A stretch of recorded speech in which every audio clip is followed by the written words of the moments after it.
या देवी सर्वभूतेषु विद्यारूपेण संस्थिता। ব্যারাকপুরের বুকে রয়েছে এক দ্বিতীয় দক্ষিণেশ্বর মন্দির।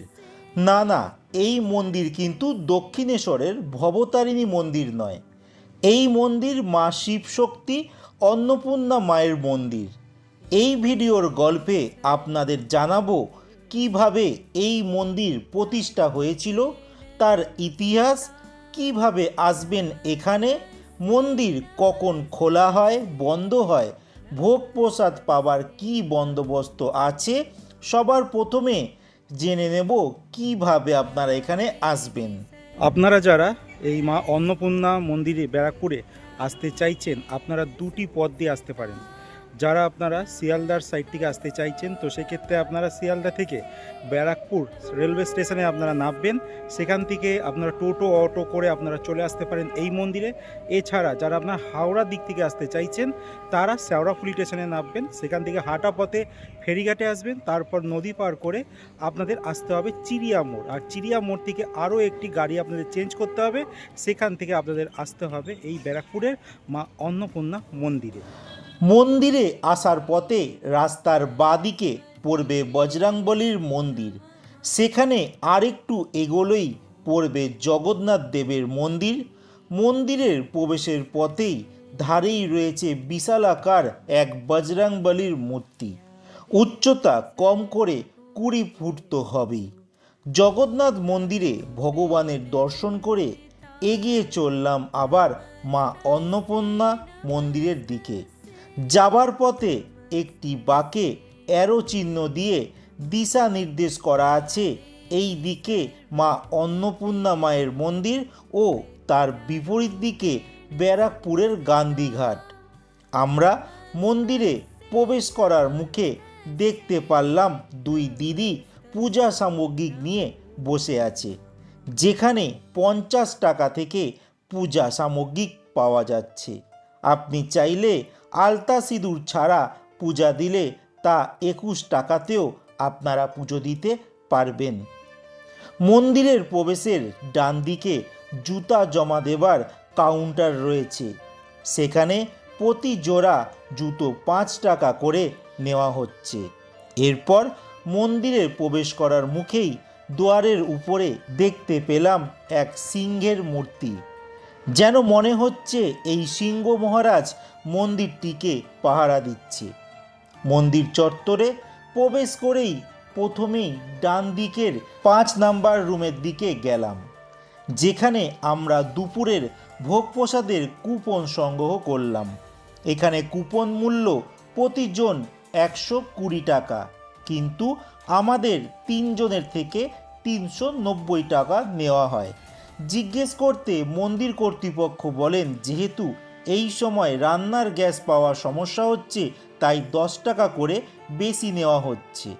এরপর আমরা রওনা দিলাম মায়ের মন্দিরে মাকে দর্শন করব বলে।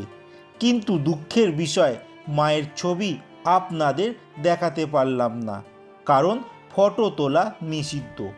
কিন্তু আমি আপনাদের সুবিধার জন্য গুগল থেকে ছবি সংগ্রহ করে ভিডিওতে দিলাম। মায়ের মন্দিরের সামনে রয়েছে একটি নাট মন্দির ও মায়ের মুখ দক্ষিণমুখী। এবার আপনাদের বলবো এই মন্দিরের কিছু ইতিহাস, কিভাবে তৈরি হয়েছিল এই মন্দির। মন্দিরের প্রতিষ্ঠাতা জগদম্বা দেবী, যিনি ছিলেন দক্ষিণেশ্বরের কালীবাড়ির প্রতিষ্ঠাতা রানী রাসমণির কনিষ্ঠা কন্যা। মন্দিরের নিকটবর্তী প্রাচীন ঘাটটিতে জগদম্বা দেবী প্রথম এসেছিলেন 1871-72 সালে। জগদম্বা দেবীর স্বামী মথুরানাথ বিশ্বাস ইস্ট ইন্ডিয়া কোম্পানির তৎকালীন চিফ ইঞ্জিনিয়ার সিবি সেওয়াটের অ্যাসেস্টের জমি থেকে বর্তমান মন্দিরের ভূখণ্ডটি তার 4 পুত্র নামে ক্রয় করেন।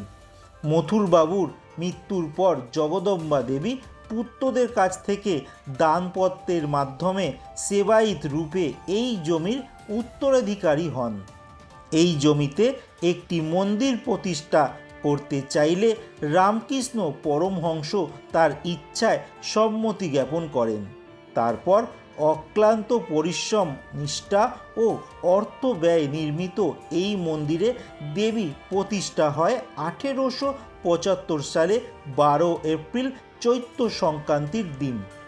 জমি নির্বাচন, ভিত্তি স্থাপন, মন্দির প্রতিষ্ঠা ও পরে 1882 সালে উল্টো রথ উপলক্ষে মোট 4 বার শ্রীরামকৃষ্ণ এই মন্দিরে আসেন। জানা যায় মন্দিরের সিংহদ্বারের উপর একটি সিংহ মূর্তির স্থাপন নিয়ে ব্রিটিশ সরকার মন্দির কর্তৃপক্ষের সঙ্গে আইনি দ্বন্দ্বে জড়িয়ে পড়ে। ব্রিটিশরা শক্তির প্রতীক সিংহ, তারা নেটিভদের নিজস্ব মন্দিরে সংশোধন মেনে নিতে পারেননি। কিন্তু দীর্ঘ আইনি লড়াইয়ের পর আদালত রায় দিয়েছিলেন সিংহ বিক্রমের প্রতীক রূপে যে কেউ গ্রহণ করতে পারে। এতক্ষণ শুনলেন আপনারা মন্দিরের ইতিহাস। মন্দিরের পাশেই একটি জায়গা আছে যেখানে শ্রী শ্রী রামকৃষ্ণ দেব ধ্যানমগ্ন হয়েছিলেন। এরপর মন্দিরের পশ্চিম দিকে কিছু সেকেন্ড হেঁটে পৌঁছে গেলাম রানী রাসমণি ঘাটে, গঙ্গার ওপারে শ্রীরামপুর শহর। দেখতে দেখতে ঘড়ির কাঁটা 1:30 বাজে। ফিরে এলাম মন্দিরে ভোগ প্রসাদ গ্রহণ করার জন্য। এখানে ভোগ প্রসাদ কক্ষে চেয়ার টেবিলে বসে খাওয়ানো হয়। ভোগ প্রসাদে কি কি পেলাম সেটা বলার আগে আপনাদের বলবো মন্দির কখন খোলা ও কখন বন্ধ হয়। ভোর 5টা থেকে দুপুর 1:30 ও বিকেল 4টে থেকে রাত 8টা অবধি মন্দির খোলা থাকে। ভোগ প্রসাদে সবার প্রথম আমাদের দেওয়া হয়েছিল পুষ্পান্ন ও আলু ভাজা, তারপর অন্ন, ডাল আর আলু পটলের তরকারি দেওয়া হয়। এরপর ধোকা দেওয়া হয়, তারপর পাঁপড়, চাটনি, পায়েস দেওয়া হয়। শুনতে পারলাম ভোগ প্রসাদে আরও অনেক কিছু দেওয়া হয়, কিন্তু বর্তমানে রান্নার গ্যাসের সমস্যার জন্য বেশি কিছু রান্না করা সম্ভব হয়ে ওঠেনি। ॐ ह्रीं ह्रीं सरस्वते नमः। ॐ ह्रीं ह्रीं सरस्वते नमः। আজকের এই সুন্দর ভ্রমণে যদি আপনাদের ভালো লেগে থাকে তাহলে অবশ্যই ভিডিওটি লাইক করবেন, শেয়ার করবেন এবং আমাদের চ্যানেলটি সাবস্ক্রাইব করবেন। আর যদি আপনি আগে কখনো অন্নপূর্ণা মন্দিরে গিয়ে থাকেন তাহলে আপনার অভিজ্ঞতা কমেন্টে জানাতে ভুলবেন না। আবার দেখা হবে নতুন কোনো সুন্দর জায়গা নিয়ে। ধন্যবাদ।